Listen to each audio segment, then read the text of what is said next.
Last question. Hi, Anne. I'm from one of those peasant cultures to which you so eloquently refer to.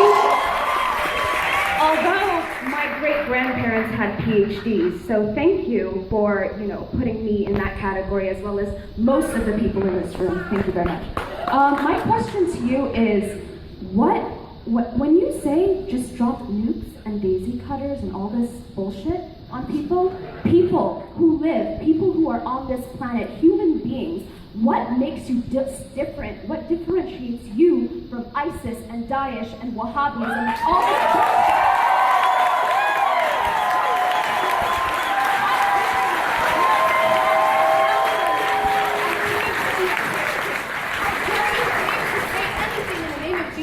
And wear that cross around your neck.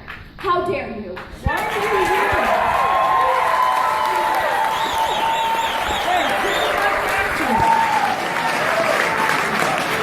Why are you in this country if your culture's so hot? By the Soviets. That's why. Because my grandfather was a political science PhD from Indiana University who came to this country for an education, and when he went back, he was assassinated. That's why. That sounds like a really rotten culture, one that would assassinate a Soviet Union. Hold on, guys. Hold on. We don't assassinate our political science PhDs, so I would say right there we got a better culture. She said her family was assassinated in the Soviet Union. I think we all agree we have a better culture. Okay? It wasn't in her. Well, good. Let's all agree that the Soviet Union is a peasant culture then. I'm not We're getting on that. The Soviets invaded Afghanistan. Get history correctly, okay? They invaded Afghanistan. They destroyed. Okay, so why are you living in Afghanistan if it's such a great peasant culture? Because there's another culture there still fucking killing people, that's why.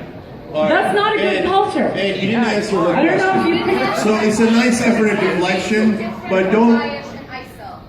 What makes you different from Because those extremists? When this you're is just a the same silly point ideology. about war. Look, if there's a point to going to war, there's a point to going to war. I'm saying if there is a point to going to war, I don't want any Americans dying for a regime change when you are going to have a President Obama come in and reverse the victory of that war. The question is whether it's worth going to war. I happen to think it is, but it's going to be a long conversation. The point is, apparently you do come from a peasant culture if you are here. That doesn't make any sense at all. I think you call me brown. I came from Turkey. So why aren't you there? Because I love this country. You come to this country? I love this country. That doesn't mean I hate my former country. That means I love this country. You know why? Because it isn't a Christian nation. It isn't a nation just for white people. Because I believe in the First Amendment. Because I believe in what America stands for. Unlike you.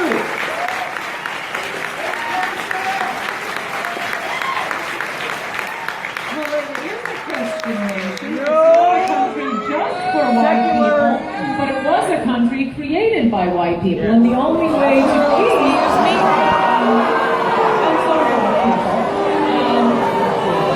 the only way we're going to prevent any portions of the globe from not entirely becoming a place where a political science PhD will be assassinated and women are at risk for female genital mutilation and honor killings, is if we stop those cultures from coming here. The only way to stop mass migrations and refugees is for the entire world to be no different from any other place. And we'll all be living in Afghanistan, and who's going to suffer the most? The poor, the weak, women, children, plants, animals, and any victims of earthquakes, tsunamis, or Nazis. Without America out there, you just have a whole globe of Afghanistan. There's no point in moving from one country to another because they're all the same.